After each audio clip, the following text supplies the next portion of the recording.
for the kid. Oh, and the shocking filing comes after sources claim that Phillips had no intention of divorcing Masterson. So, yeah, I guess people in their circle are surprised by this, but I do feel like it was bound to happen. Pero ang hirap din nun, no? Imagine like what it would be like, or especially the wife, right? How Yeah. she would react to these allegations and these situations. I mean, they weren't allegations. Now they're facts. I mean, yeah. But like, how would you deal with this? Would you break up with them, or would you stay with them till death do you part? And it's Right? like literally the lowest point in their lives. So parang, what do you do? But I mean, I'd Because- probably do the same thing. Because it happened like it was years after that situation happened that they got married, right?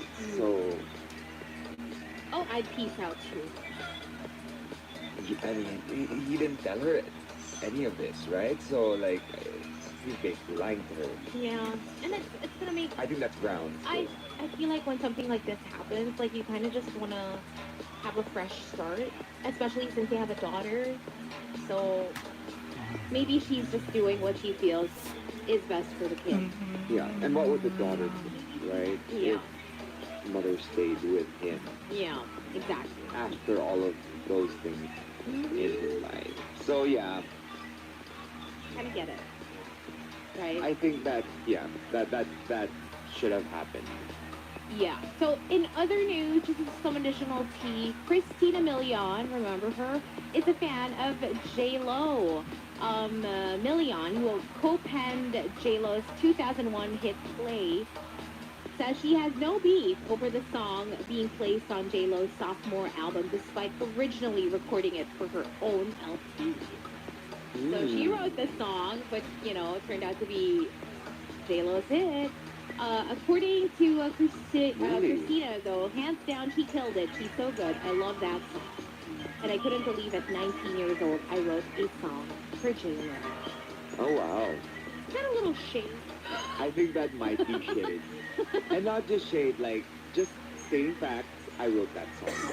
At Just 19, just to let you know. At 19. for that older lady who turned it into a hit that I'm a fan of. Just a little shade, a little playful It's shade, like, maybe. it's shade na may Very halong, subtle. na may halong, hey, I'm still around. Yeah. Get? So the pop star remembers Play coming to her in a matter of minutes. A delightful surprise after a late night of partying. So according to her, quote, I went to bed late that night, woke up the next morning and had to go to the studio. I had the track and I didn't write anything. So I sat down in the bed. I had this track. I was really tired and I played the track and I was like, this just sounds too easy. It was just too easy to write at that moment. I wrote the song in like 15 minutes and it was a joke to me because I had just started to become a writer. Wow. Ooh. Yeah, but the song came out a long time ago, so even if maybe I'm feeling if I were in her position, I would have been a little salty about it while it was a hit. But eventually, you Move on from it. move on from it, and also you're just kind of happy that at least the song was a hit, Yeah, but diba? but not yours. To bring it up now also after years. Maybe she was asked about it. Maybe. Maybe she was. So there you go. That's the tea. And if you guys want to sound off, you can send us something on X, hashtag tea over coffee. But you can also text us 0961-1367-93. And if you have shout outs, send them over as well. You can also give us a call, 863-193-93 if you feel like it. It's Ride Wednesday. We're playing songs from the 2000s to the 2010s all day today. And speaking of Play by Jennifer Lopez, here it is, only on the Monster. It's Ride Wednesday.